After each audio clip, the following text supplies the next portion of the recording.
সকলকে শুভ সকাল এবং আমার প্রত্যেক খ্রিস্টীয় বিশ্বাসী ভাই বোনদেরকে জানাই প্রভু যিশু মধুর নামে সকলকে শুভেচ্ছা। সবাইকে জয় যিশু। আর সত্যি সেই সুন্দর একটা দিন, এই প্রভুর একটা দিন, আর সেই ঈশ্বর তিনি আমাদেরকে দিয়েছেন এই উপহার। তাই আজকের দিনটিতে আমরা অবশ্যই ঈশ্বরকে আমরা ধন্যবাদ জানাবো সেই তার বাক্যের মধ্যে দিয়ে। আসুন তাহলে আমরা সেই ঈশ্বরের বাক্য দেখি। আমরা দেখবো সেই গালাতীয় পুস্তক তার 3 অধ্যায় 13 পদ। আর আসুন পাঠ করি। সেখানে এইরূপ বলে, খ্রিস্টই মূল্য দিয়া আমাদিওকে ব্যবস্থার শাপ হইতে মুক্ত করিয়াছে, কারণ তিনি আমাদের নিমিত্ত শাপ স্বরূপ হইলেন। কেননা লেখা আছে, যে কেহ গাছে টাঙ্গানো যায় সে শাপগ্রস্ত। প্রিয় ভাই বোন, আর সত্যি এটা একটা আনন্দের এবং একটি খুশির যে সত্যি যখন আমরা সেই পাপের অধীনে ছিলাম, যখন আমরা পাপের মধ্যে ডুবেছিলাম, যখন আমরা শাপগ্রস্ত জীবন নিয়ে জীবনযাপন করছিলাম, আর সত্যই আর তখন সেই খ্রিস্টই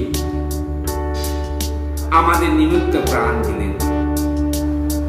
খ্রিস্টই মূল্য দিয়ে আমাদেরকে সেইখান থেকে, সেই পাপ থেকে, সেই শাপগ্রস্ত থেকে আর তিনি আমাদেরকে মুক্ত করলেন। আর সত্যি সেই জন্যই আজকের এই দিনটিকে আমরা প্রভুর দিন বলে আমরা মানি। সেই জন্যই আজকের এই দিনটিতে আমরা প্রত্যেক খ্রিস্ট বিশ্বাসী ভাই বোনেরা যারা আমরা যিশুকে ভালোবাসি, বিশ্বাস করি, আর আমরা মণ্ডলীতে আসি। আর মণ্ডলীতে আসি সেই ঈশ্বরের ধন্যবাদ প্রশংসা করতে।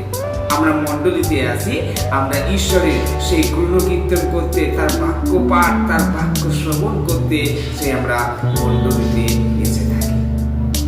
তাই আজকে প্রত্যেক খ্রিস্ট বিশ্বাসী ভাই বোনদেরকে আরেকটি বার আমি এই বাক্য দ্বারা উৎসাহিত করতে চাই যে আসুন আজকে সেই অন্যান্য মানুষের মতন আজকের এই দিনটিকে আমরা উপভোগ করবো না। আজকে অনেক মানুষ রয়েছে যারা এই দিনটিতে পিকনিক করছে, যারা এই দিনটিতে কোথাও ট্যুরে যাচ্ছে, কিন্তু না, ঈশ্বর আমাদেরকে তিনি মুক্তি করেছেন, তিনি আমাদের উদ্ধার করেছেন, তিনি আমাদের জন্য মূল্য দিয়েছেন। সেই জন্য আজকের দিনটি আমাদের কাছে প্রভুর দিন।